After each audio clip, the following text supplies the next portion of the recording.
Every time I hit the corner, I'll be turning heads. I'll be turning heads. I'll be turning heads. Every time I hit the corner, I'll be turning heads. I'll be turning heads. I'll be turning heads. D. Landry, Rob Gullatte of Houston, Texas, Flyfest 2012. He's already introduced himself, so we're going to get off into the interview. As I already told him, none of our questions are going to be music related, so I'm ready to get started. All right. First question I have for you is, what's your favorite state in the United States and why? It's only one state, Texas. I'm from here. Like, my family from here. Roots is really up in Northeast Texas. I was born in Texas County. But I mean, I've been here since I was 6 years old. I done made my name out here. My son was born here, so I'm rooted between South and North Texas. Kind of one of the few that kind of venture between both of them. So, I mean, I just love the state, man. Despite a lot of the BS that we still go through out here, man. This is my home. Cost of living is low. You know what I'm saying? We can afford to live somewhat decent way of living, you know what I'm saying? So, Exactly. I was on the internet and I saw Ghostface Killer. He posted his 5th annual 10 softest niggas in the rap game. He named Mac Miller number 7. And he went on to say, quote, that Mac Miller was the new king of gentrification hop. What are your views on the gentrification of 3rd and 4th Ward here in Houston, Texas? I mean, I'm not from 3rd Ward, I say that first off, but I've been in the community heavily over there, you know what I'm saying? Like, I went to TSU. I actually worked at the South Central YMCA for 3 years until the day that it shut down. So I done kind of, you know, been directly affected by it, even though I might not be a native of 3rd Ward or nothing like that. I feel like, you know what I'm saying, in one sense, you know, you want to clean up the community, you want to make things nicer or whatnot, but what they doing, and this ain't going on in just 3rd or 4th Ward, this pretty much every city in the United States. It's happening in Texas County, a small place like that. Really? You know what I'm saying, where they come in, of course, we know gentrification, they come in, use words like eminent domain and things like that, buy up the property at a cheap rate and then go back and flip it. My thing is, if you're not taking people out their home, how could we be opposed to bettering how the community look? That could only bring forth jobs, but y'all taking people out their homes. Especially, like, we don't even have a 4th Ward no more. Like, that's sad to say. You know what I'm saying? It's Midtown. You know, it's... you know, we don't have a 4th Ward no more, man. So, shout out to everybody that really from 4th Ward, Allen Parkway homes, you know what I'm saying? But I think it's sad that people end up, you know, their livelihood get taken. I mean, 4th Ward, the original community for blacks in Houston, so there's a lot of history there. Exactly. A lot of history. What's your favorite ancient civilization? Egyptians or Romans? I would have to go with Egyptians. I mean, even though you can't discredit what the Romans did, everything the Romans, the Greeks did was based off of what Egypt did, so, or Kemet, how you want to say it. Yeah. But, I mean, I say Egypt. I mean, I'm a black man, so, you know what I'm saying? I guess I ride with Egypt. Now remember, we did some research on you. When I say Made Men Productions, what does that make you think about? Rap battle hour, man. And the name of it was? Mic check. Oh, mic check. All right. That's a very funny story. Like, this shit was crazy. Like, I went over there to get a key from my partner. Like, to go get my stuff where my stuff was at. You went to the battle to get the key? Yeah, to get the key. That's where he was at. Like, at that time, I had already started battle rapping. You know what I'm saying? So I ain't had no intentions of battle rapping.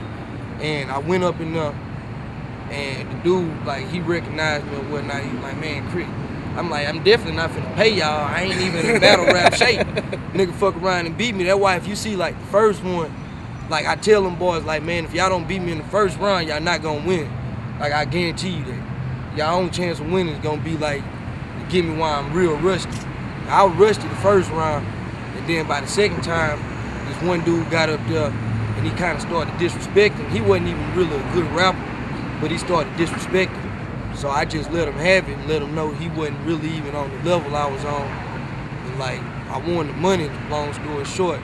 I needed the bread like a motherfucker, so when I started battling, some of them niggas was battling trying to be cool. Yeah. Like, nah, nigga, I really needed the money, Yeah. so like, I wasn't finna lose. Point blank period, I wasn't So gonna check lose. this out. We know you got a project coming up called Abortion, and I wanted to ask you, what are your views on Planned Parenthood and its placement in low-income communities? Well, man, first off, I know about the eugenics movement and what Planned Parenthood really come from. I don't want to talk about that, Yeah, it's okay. but I know that that's more about population control than anything. Now, with that said, some of the population do need to be controlled. You know what I'm saying? For real. I'm not saying it just for our Right, no, community. I feel, yeah. It is odd though that you don't have those where those places aren't. Affluent and The more sex affluent. education courses are a little more thorough. Yeah, You know what I'm saying? I kind of grew up in a like dual setting, I guess. Not saying I grew up with money or nothing, but I would go maybe to a school that had a better system than back don't be at a school that didn't have a good system. So so you knew both sides. I of it. seen like both sides of the education system. I saw like what happened. Certain schools were funding their health programs to teach more. Chances are pregnancy was gonna be lower. Other schools, you know, you don't teach health. You know what I'm saying? You don't teach it. You run the track. Running You it. play ball. You know what I'm saying? And it's, That's it. you know, pregnancy a little higher. Parents not there to really kind of influence you the way they need to be. So I guess, you know, Planned Parenthood is good if it's in, not only just like promoting like birth control and shit, because even though birth control works or whatnot, that's not necessarily good for a woman's body either. Yeah. That's not natural, so it's kind of like it's a catch-22 almost in that situation, you know what I'm saying? You look at it like with all the STDs and the AIDS epidemic.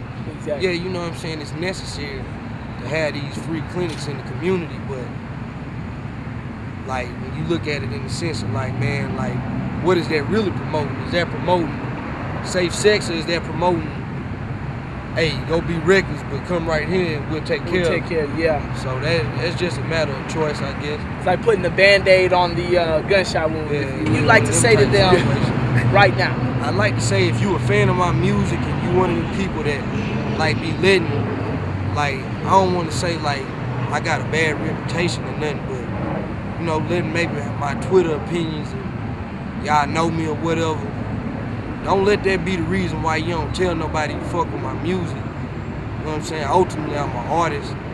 My job is to make music. It's not to, you know, be like this symbol or this swag figure or nothing like that. I'm just here to make music. So if you respect what I'm doing, I appreciate you 100. But if you like in the closet about it, man, like say something to somebody.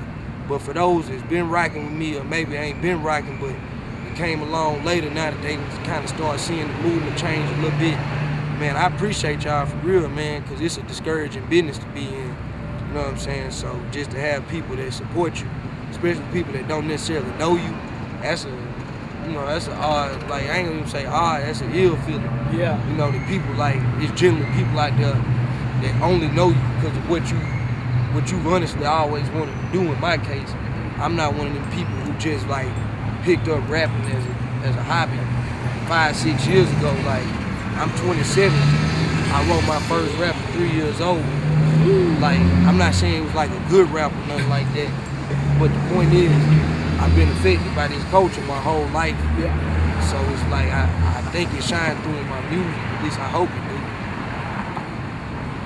do. 2 more questions. What's the best advice an older person has given you in your life? Shit, so much. I know one that I really stick by is something my godfather kind of told me, my god brother, and like our circle of friends, which is basically like, at any given time in your life, you should have 3 people. You should have somebody that's in front of you that you can kind of look at, model yourself after what you're doing, you know what I'm saying? you know that's something to look up to. Right. You should have a person on side of you that'll hold you down from getting too big-headed, but also gonna keep you level-headed, you know what I'm saying? And you should keep somebody behind you, which in theory, you would really be that first person to them. You know what I'm saying? Like, you wanna keep somebody on your toes that'll keep you on your toes. That's just a motto in business, like in life in general. What's your favorite R&B group from the 90s? Ooh, shit, man. Group? I'ma say, dang. Alright, cause I like that early, sorry y'all text me, It's all good. I like that early 90s vibe, like the Boys to Men when they first came out.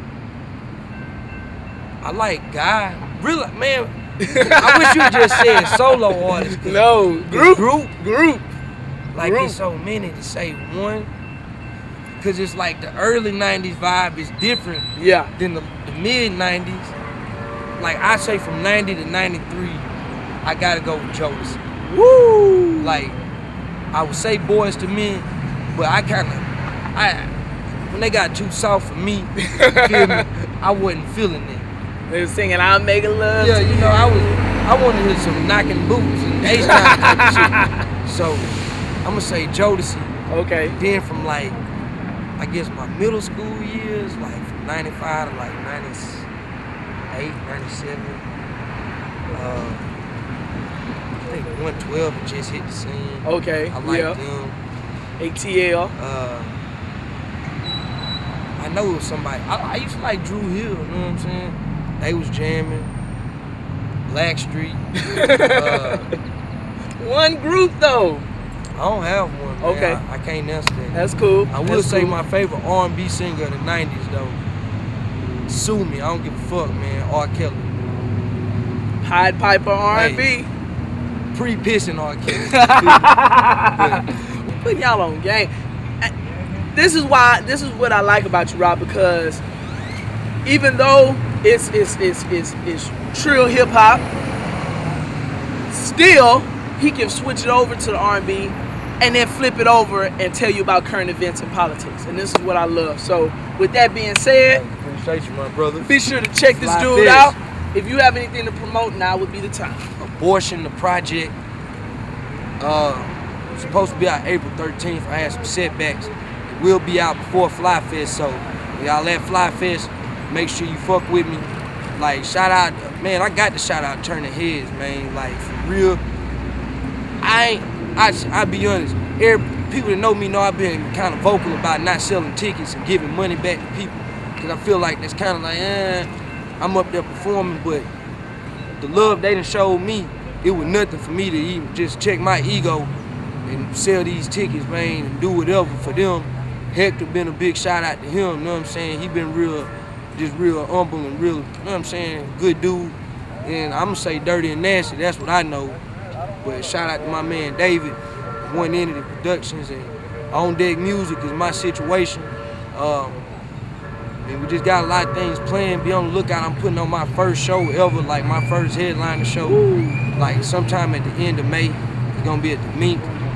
So I'm just trying to become more business-like. So I can put it in y'all nigga face. Y'all know I'm going further than most of these cats out here. Y'all know it, but I guess we gotta handle our business different. So with that being said, this is D. Landry of One Entity Productions. May 19th, Flyfest. You should check this man out. Numbers is going down from noon to 2 in the morning. Wow. Every time I hit the corner, I'll be turning heads. I'll be turning heads. I'll be turning heads. Every time I hit the corner, I'll be turning heads. I'll be turning heads. I'll be turning heads.